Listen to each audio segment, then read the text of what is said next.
Halo teman-teman, perkenalkan nama saya Gustia Gungais Dewi Wilandari dari kelas 12 MIPA 8 nomor absen 12. Pada kali ini saya akan menjelaskan solusi dari permasalahan yang berkaitan dengan kaidah pencacahan menggunakan metode filling slots atau penggunaan pengisian kotak. Jadi soal penyelesaiannya akan saya cantumkan di slide selanjutnya. Jangan lupa dibedah ya, mari kita bedah. Jadi ini adalah soal dari permasalahan yang berkaitan dengan apa yang kita akan bahas. Oke teman-teman, kita sekarang akan menyelesaikan suatu permasalahan di mana di sini memiliki persyaratan. Yang pertama, angkanya ialah 1 hingga 9. Yang kedua, bilangan ratusan ganjil dan kurang dari 500. Jadi bilangan ratusan ganjil. Ganjilnya terdapat pada bagian satuan. Dan yang ketiga ialah tidak boleh berulang. Di mana seperti yang kita ketahui bersama, kita lihat dari syarat nomor 2 itu terdapat ratusan. Ratusan itu sendiri terdiri atas puluhan, satuan, dan juga ratusan. Sehingga untuk membuat slot kita membutuhkan 3 slot. Oke, kita membutuhkan 3 slot. Di mana slot pertama itu untuk ratusan, slot kedua itu untuk puluhan, dan slot ketiga adalah untuk satuan.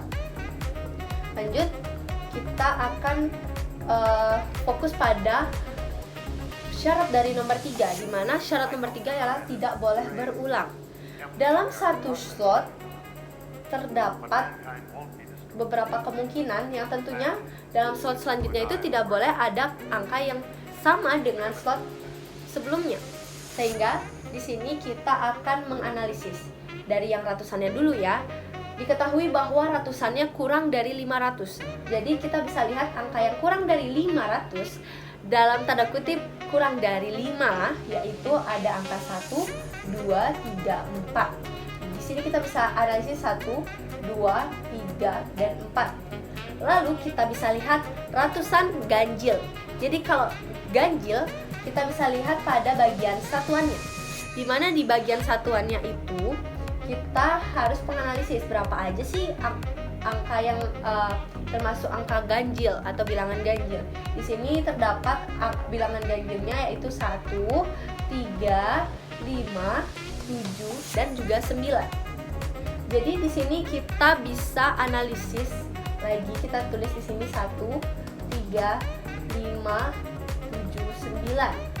Nah, untuk puluhannya kita tidak memiliki syarat yang khusus, tetapi mewakili keseluruhannya yaitu syarat nomor 3, yaitu tidak boleh berulang. Jadi di sini bisa bebas ya, 1 sampai 9 ini bisa bebas. Maksudnya puluhan itu bisa bebas dari 1 sampai 9 yang telah diketahui.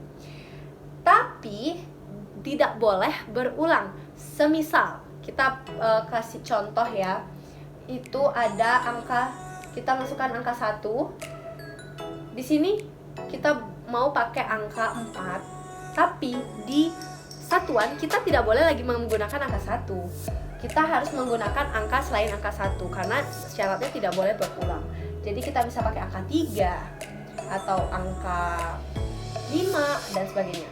Jika kita mencantumkan 1, 2, 1, maka ini sudah tidak memenuhi syarat nomor 3, yaitu tidak boleh berulang. Oke, kita lanjut sekarang. Nah, karena kita fokus kembali kepada syarat yang nomor 3 ini, kita harus menganalisis kembali angka mana sih yang berpotensi untuk memiliki peluang dalam pengulangan di slot selanjutnya. Nah, kita bisa lihat di sini ada angka 1, di bagian ratusan ada angka 1 dan 3. Ternyata sama dengan di bagian satuan, yaitu ada angka 1 dan 3 juga. Sehingga gimana dong caranya biar bisa memenuhi syarat nomor 3? Jadi kita bisa menggunakan satu cara di mana kita membagi ratusannya, di mana kita bisa memakai 2 bagian slot, yaitu slot pertama berisi ratusan 1 atau 3. Ya, ini atau 3. Dan slot yang kedua kita bisa pakai ratusan 2 atau 4. Tujuannya biar kita nggak bingung yang mana aja kita harus lihat peluangnya biar tidak sama dalam slot-slot selanjutnya dalam satu bagian. Nah, jadi kita ambil dulu bagian ratusan 1 atau 3. Nah, di sini kan ada dua kemungkinan ya. Ratusan 1 atau 3-nya itu ada dua kemungkinan yang akan masuk. Jadi kita bisa tulis dua kemungkinan yang akan masuk di slot ratusan. Nah, tetapi di slot satuan ini kita nggak boleh lagi pakai 1 atau 3. Salah satunya nggak boleh. Jadi misalkan kita pakai 1 di ratusan, kita nggak boleh lagi pakai angka 1 di satuannya. Jadi masih ada slot lagi 4 kemungkinan untuk masuk ke dalam slot ketiga. Jadi kita bisa tulis ada 4 kemungkinan. Yang kita tulis di slotnya ini adalah kemungkinan-kemungkinan yang terjadi, tapi yang hanya dipakai hanya satu angka. Dan yang terakhir kita akan melihat di bagian puluhannya, di mana di bagian puluhannya sendiri tidak boleh berulang dari slot 1 dan slot 3. Dan yang hanya tersisa ialah angka yang tidak dipakai oleh slot 1 dan slot 3. Jadi ada 7 kemungkinan angka yang belum terpakai di bagian slot 1 dan slot 3. Jadi kita bisa cantumkan angka 7 di sini. Oke, selanjutnya kita akan membedah dan mengisi dari slot-slot di bagian kedua ini, di mana ada 2 kemungkinan untuk mengisi bagian slot ratusan, di mana ada angka 200 dan juga ada 400.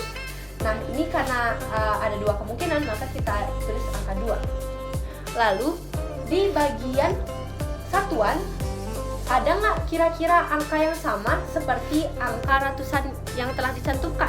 Kan nggak ada angka 2 dan 4 di sini karena ini semua adalah ganjil. Jadi ada 5 kemungkinan yang dapat terjadi masuk ke dalam slot ketiga. Nah, dan yang kita bedah terakhir ialah pada slot puluhannya. Jadi slot puluhan di sini kita sama seperti bagian pertama, karena slot pertama dan slot kedua salah satunya telah dipakai di bagian slot pertama dan ketiga, maka terdapat 7 kemungkinan lagi angka yang belum terpakai di slot 1 dan slot 3, sehingga kita bisa tulis 7 kemungkinan. Nah, untuk mengetahui berapa nominal peluang yang akan terjadi, maka kita tinggal kali aja di perbagiannya, yaitu 2 kali 7 kali 4, yaitu ada 56 kemungkinan untuk bagian pertama, dan ada 2 kali 7 kali 5, yaitu sekitar 70 ya, sekitar 70 kemungkinan yang terjadi di bagian kedua. Nah, kita kembali lagi ke slot bagian awal, bagian utama. Nah, untuk mencari seluruh kemungkinannya, maka kita tinggal tambahkan 56 kemungkinan ditambah 70 kemungkinan cara, sehingga menghasilkan 126 cara untuk memasangkan angka-angka syarat pertama ini. Sehingga ada 126 cara untuk memasang angka-angka syarat pertama. Sekian, terima kasih.